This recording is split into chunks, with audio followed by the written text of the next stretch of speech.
Right, let's have a look in the back of the playfield. Doesn't look too bad. Nothing obviously wrong. Obviously we've got this coil here. The shooter bracket appears to have fallen apart. In fact, we've got a broken, if you can get in there. We've got a broken coil bracket there. So we need to get that replaced. Other than that, it doesn't look too bad in here. Reasonably clean. Oh, plumb bob has dropped off. Let's get that back on. Yeah, okay. Nothing too bad. Let's get a couple of things fixed and then we'll run through all the tests in the game, see what works and see what doesn't. As I noted before, some of these plastics are a bit warped. If you can see that. And this back one here, this is broken. I'll just see if I've got any spares in stock. And these are the balls from the game. Straight away you can see they are heavily worn and pitted, so we do not want to use these. Put them straight in the bin. Make sure you replace the balls in your pinball machines regularly, as this causes the most damage. If you've got worn balls like that, it won't take long to start sanding off the artwork and damaging things. So that's a priority to replace now. And the game also had some spare balls with it. These feel rough, even though they don't look too bad. So we're chucking those out as well. Don't want to be sanding down that playfield. This is the part of the shooter. I found the spring in the bottom as well. Where has that gone? Yep, got a spring. I just need to go and find a bracket for that now and get that reassembled. Right, so this has now been reassembled.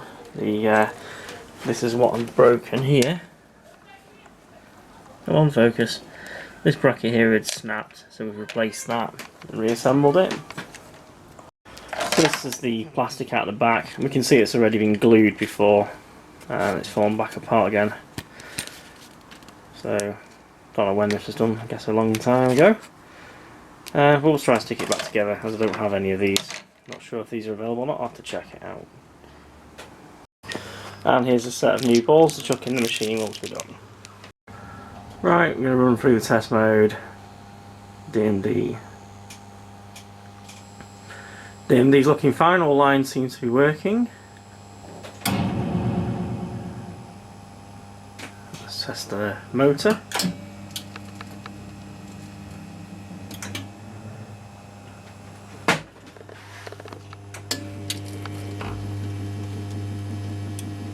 That's working fine.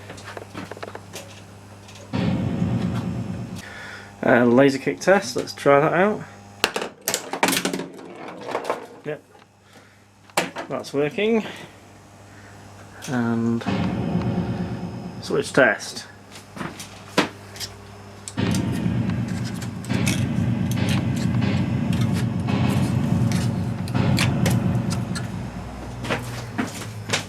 Swing around.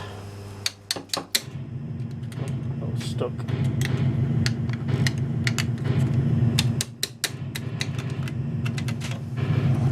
This plastic's going to need some adjustment to catch it on the switches.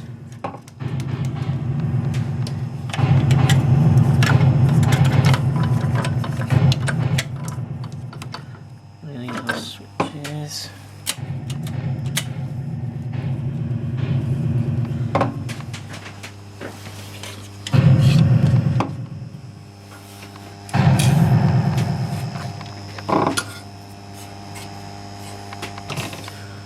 Where have we got the switch there?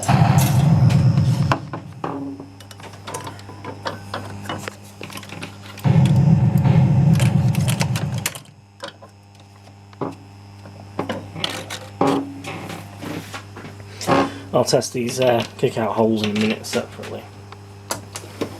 Right, that's all the playfield switches now working. We had a couple that had cracked solder joints and I fixed those up. I think we've got them all working now. Just those out holes to test. We'll come back to that in a minute. Active switches are all as expected. All lamps.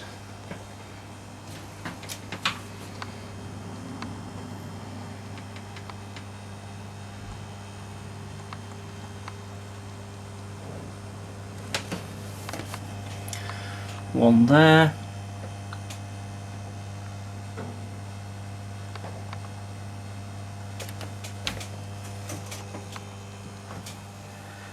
red on here.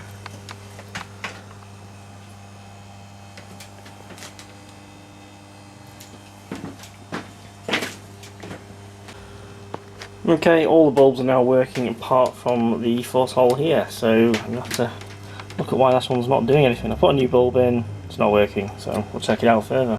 Right, so I've got access to this light bulb holder, so we'll deal with that in a minute. Let's just carry on with the test for now.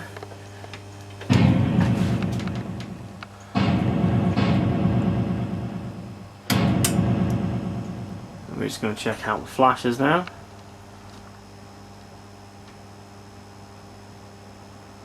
Those are all working in the back box.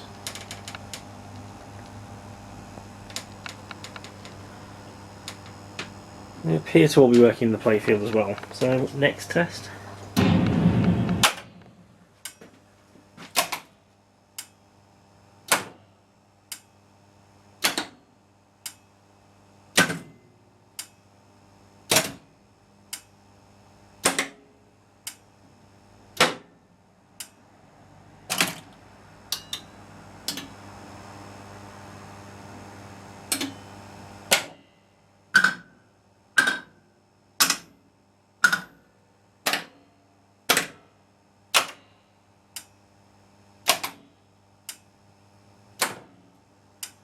Right, they all appear to be working. And that's basically the end of the test. So, last remaining fault I've got to deal with. I'll do a ball search while I'm talking. Last fault to deal with is this lamp holder here, so let's get that sorted. Okay, so we had a bad diode, we've replaced that, and we've got the light working again, so I'm just going to reassemble this section here. This plastic here is bent, hence it's catching on its targets. So what I'm going to do is I'm going to install some clear washers on here and here, just to lift it up slightly, and it shouldn't foul these switches anymore. Ideally this machine could do with a new plastic set. There's quite a few bent ones. It looks like it's been stored in a conservatory, and these have all got hot and warped, so it actually needs quite a few, so I can get a price for those, but I don't have them at the moment. Right, Jabba's Bounty reassembled, and I've put the clear washers under this plastic here. Now the targets are working fine without interfering with this plastic. Right, so the back plastic has been fixed by gluing clear plastic strips to both the back and front. It's not obviously perfect, but it's better than having a broken plastic. So we'll get that reinstalled out the back. And there we go, with the plastic installed, you can't actually see the damage anymore. It looks absolutely fine. Okay, and one last problem that we found is that R2-D2's head does not turn. That doesn't affect gameplay, so I'll get a price on the motor for the owner. It's up to them whether they want to replace it or not. But in test mode, so I've disassembled it. I've got a meter connected up to the terminals of the motor, and I can trigger it. It triggers actually the Death Star at the same time. As you can see, R2-D2 is not making any attempt to move, but we are actually getting the voltage pulses. So that motor there is faulty. Right, so this mains lead is damaged in multiple places. Been taped up a few times. This is not safe for use in public. It's a pat test fail. So what I'm going to do is get this mains lead out and put a new heavier duty flex in. Basically means we need to thread it. It goes all the way through the back. It comes up to the power box here, so it needs soldering onto the filter in there. So I'll get an appropriate length for this cut off, we'll get it threaded through, soldered on, and a new plug on. And then we will go through and do a pat test, check the earth continuity is the main thing, as there are several metal parts in pinball that are exposed. You need to make sure you've got a good earth to all of those, so the public can't get electric shocks.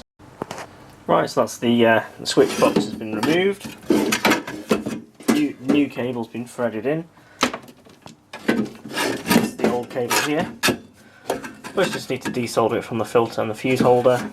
Live goes through the fuse holder, neutral and earth goes straight onto the filter. Just need to get those desoldered, new one on, and then that's that part of the job done as well.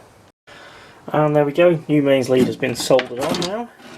We just need to tidy this up, put it all back together, and then we can test it out. Right, so the game is reassembled and all working. It's actually not too bad. The only things left to do on this game are, as I said before, the plastics. And also there's 2 non-standard targets here, which should be the yellow box type there. Other than that, it's looking alright. I'll get a price for those targets and the plastics for the owner. It's up to them whether they want to have those done. I'm also going to suggest the software upgrade to the 20th anniversary version, as that makes the game a lot more challenging. The last thing to do is to test out the custom coin profile which I'll set up. I'll set up the coin mode to accept pounds, 50s, 20s and 10s, so we're just going to test that out right now. Right, so pound coin first, that should give 3 credits. I will just put that in the coin slot. 3 credits, excellent. Next up, 50p, that should give 1 credit, so we'll put that in. Yep. And then what we'll do next to check out the 20s and 10s, we'll put 2 20s and a 10, which again should give 1 credit. So if we watch, that's a 20, another 20, and now the 10 should put it onto 5 credits. There you go. So that is working as expected. Just going to do a quick play test on the game, make sure everything plays as expected, and it's ready to return.